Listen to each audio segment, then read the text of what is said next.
జై శ్రీరామ్ అందరికీ నమస్కారం వెల్కమ్ టు న్యూస్ అఖండ నేను మీ కస్తూరి శ్రీధర్ మిత్రులారా మన శత్రు దేశమైనటువంటి పాకిస్తాన్లో ఉండే సైనికుల పరిస్థితి ఎట్లున్నదో తెలిసినా ఒకసారి ఈ న్యూస్ చూడండి ఖచ్చితంగా మీకు మాత్రం నచ్చుతుంది ఓకే పాకిస్తాను ప్రత్యేక దేశంగా ఏర్పడిన తర్వాత ఏ ఒక్క యుద్ధంలో కూడా ఈ పాకిస్తాన్ సైన్యం అయితే గెలవలేకపోయింది ఈ పాకిస్తాన్ చేసిన అన్ని యుద్ధాల్లోనూ ఓటమినే చవి చూసింది కానీ మీరు చూసినారో లేదో వాళ్ళ ఆర్మీ జనరల్స్ వాళ్ళంతా కూడా ఇన్ని పెట్టుకుంటారని ఆ పథకాల మాదిరి ఏడ చేపించుకొచ్చారో ఏమో తెలియదు కానీ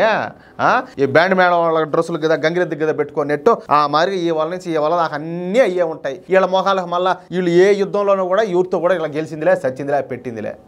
మళ్ళీ ఆ బిల్డప్కి మాత్రం వీళ్ళు తక్కువలే వాళ్ళ బతకలకు ఇకపోతే పాకిస్తాన్కు 6 లక్షల మంది సైన్యం ఉన్నారు అయితే ఈ పాకిస్తాన్ సైన్యం అంతా అవినీతి సైన్యం మరొక దేశంలో లేదు అంటే ఆశ్చర్యమే లే నిజానికి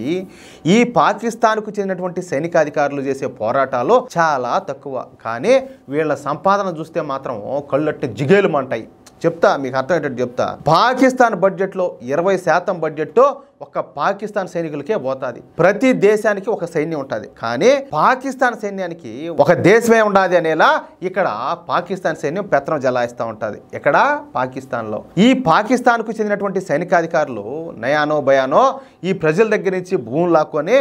వ్యాపార సామ్రాజ్యాలను నడుపుతూ ఉంటారు తద్వారా పాకిస్తాన్ సైనిక జనరల్స్ కోట్లకు పడగలుగుతారు ఏ మామూలు మాటలు కాదు చూడలే మనం ఆపరేషన్ సింధూర్ పేరుతో మనం దాడి చేస్తూ ఉంటే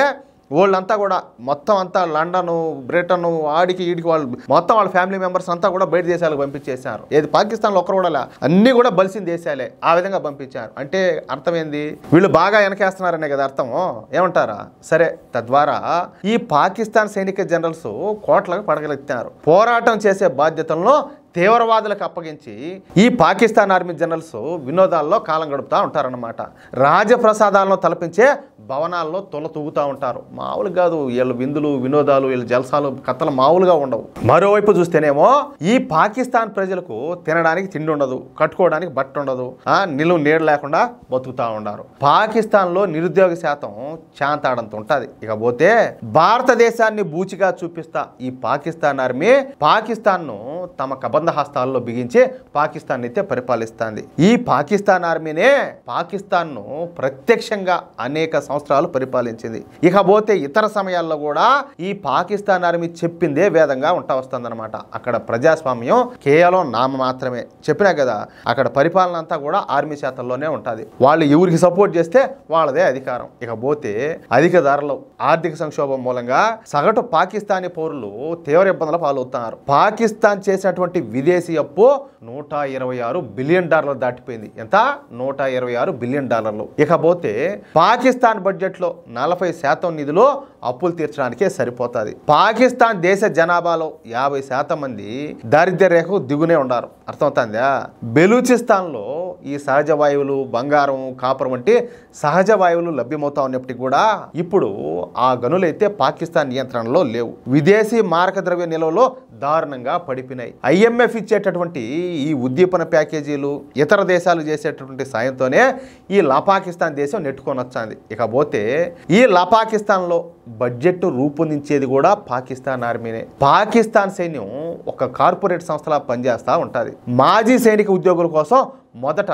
చారిటీ సంస్థలు ఏర్పాటు చేసి తరువాత వాటిని కార్పొరేట్ సంస్థల్లా మార్చేశారు ఏం తెలివితేటలో చూడండి మీకు సింపుల్గా ఒక ఎగ్జాంపుల్ ఒకటి చెప్తా ఫౌజీ ఫౌండేషన్ అని ఉండదన్నమాట ఇది పాకిస్తాన్లో అత్యంత శక్తివంతమైనటువంటి ఫౌండేషన్ 1954లో ఇది ఏర్పాటైంది దీనికి అనుబంధంగా 35 సంస్థలు ఉన్నాయి ఈ సంస్థలు ఫర్టిలైజర్ కంపెనీలను బ్యాంకులను సిమెంట్ కంపెనీలను ఆయిల్ టెర్మినల్స్ ను చివరకు చెప్పాలంటే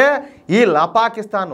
కడ్రాయిలను కూడా ఈ ఫౌజీ ఫౌండేషనే తయారు చేస్తూ ఉంటుంది దాన్ని బట్టి మీరు అర్థం చేసుకోండి అలాగే ఆర్మీ వెల్ఫేర్ ట్రస్ట్ అనే సంస్థకు 25 అనుబంధ సంస్థలు ఉన్నాయి ఈ సంస్థలు జనరల్ ఇన్సూరెన్స్ అదేవిధంగా దుస్తుల తయారీ చక్కెర ఫ్యాక్టరీలు వైమానిక సర్వీసులు వంటి సంస్థలు నిర్వహిస్తూ ఉంటుంది పాకిస్తాన్ లో 2011 నుంచి 2015 వరకు ఈ మధ్య కాలంలో పాకిస్తాన్ ఆర్మీ ఆస్తుల సంఖ్య ఎంతనో తెలిసిన 78% పెరిగిందంట 78% ఇదంతా కూడా పాకిస్తాన్ పౌరుల నుంచి బల బలవంతంగా సేకరించినటువంటి ఆస్తులే. ఇకపోతే ఈ పాకిస్తాన్లో రియల్ ఎస్టేట్ నిర్వహించేది కూడా పాకిస్తాన్ సైన్యమే. అది కూడా ఆర్మీ చేతల్లోనే ఉండాలి. ఆహార భద్రత కోసం అంటూ సాధారణ ప్రజల దగ్గర ఈ భూములు లాక్కొని ఈ Pakistan army generals real estate వ్యాపారం చేస్తూ ఉంటారు. ఒక అంచనా ప్రకారం పాకిస్తాన్లోని మొత్తం భూముల్లో 12% భూములు పాకిస్తాన్ సైన్యం దగ్గరే ఉన్నాయంట. దీంతో